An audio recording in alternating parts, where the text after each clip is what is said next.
Good morning. Thank you for joining me for another 5 good minutes with the Word. I'm Barry Bryson. We're continuing our study of the suffering servant passage in the book of Isaiah, and we're in chapter 46, which, along with chapter 47, is a passage in which God speaks directly to the Babylonians, the people who will, in the next century, carry his own people into captivity. It's interesting that as this is written by Isaiah during the reign of Hezekiah, the Babylonians are in no way ascendant as a world power. Not yet, but they will be. The Assyrians are the existential threat to everyone in the region. The Assyrians will carry away the northern kingdom into captivity and nearly topple the southern kingdom before God intervenes. But the Babylonians are coming. They're already on the map. They are an emerging power, and they are going to be a great power, but only for a brief time. Their empire only lasted around 80 years before they were taken over by the Persians. The Persians lasted centuries. The Assyrians lasted centuries. But in between, there was this brief moment of Babylonian ascendancy. And it was a glorious moment. Um, in the book of Daniel, when Daniel translates Nebuchadnezzar's dream, remembers it for him and translates it to him, explains it to him about the image, and the head was of gold, and the golden head of the image, the kingdom that was whose splendor was unequaled, was the Babylonian kingdom, the Babylonian empire. So it was. They produced the Hanging Gardens of Babylon.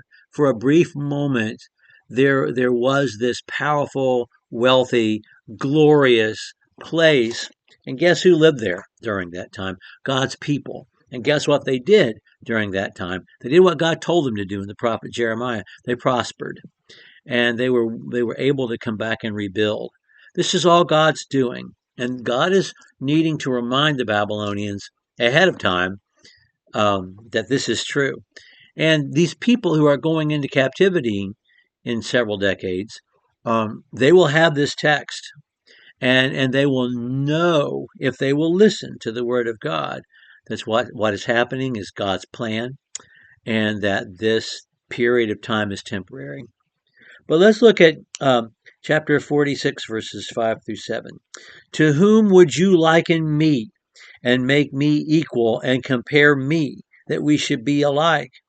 Those who lavish gold from the purse and weigh silver on the scale hire a goldsmith, and he makes the lump into a god, and they bow down. Indeed, they worship it.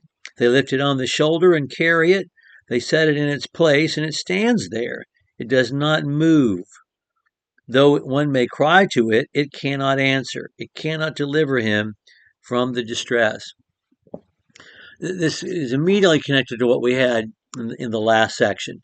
46 begins with God speaking directly to Bel and Nebo, Marduk and Nebo, who cannot hear and cannot respond, which he points out here, and saying, your images are just rubble in the pasture field. And you're not even a beast of burden that can carry anything. And then he speaks to his own people. I carry you. I have carried you from the cradle to the grave, and I'm going to deliver you. And here he talks about the gods, their gods, the Babylonian gods, being carried. And he's speaking both to his people and I think to the Babylonians as well, saying, who can you compare me to? Yeah, take all your gold and silver and make an image. It's just a lump somebody has fashioned. And you have to carry it and put it in its place. And you cry out to it and it cannot answer. You cry out and it cannot deliver. I said yesterday that there were these tropes that continually are being woven together in the suffering servant passage. One is the servant himself and how he will suffer but will fulfill God's will. One is God's plan, that this is all necessary. One is God being in absolute control. And that's what we're reading here. We've read it over and over again already in the suffering servant passage.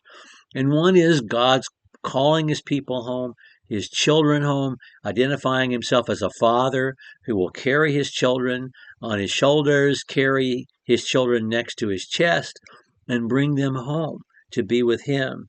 And so we have those four themes that are being woven to make up this whole piece of cloth, which is the suffering servant passage. Okay, we'll continue on with God addressing the Babylonians, but also his people next time. In chapter 46, we'll pick up with verse 8. Thank you for joining me for another 5 good minutes with the Word.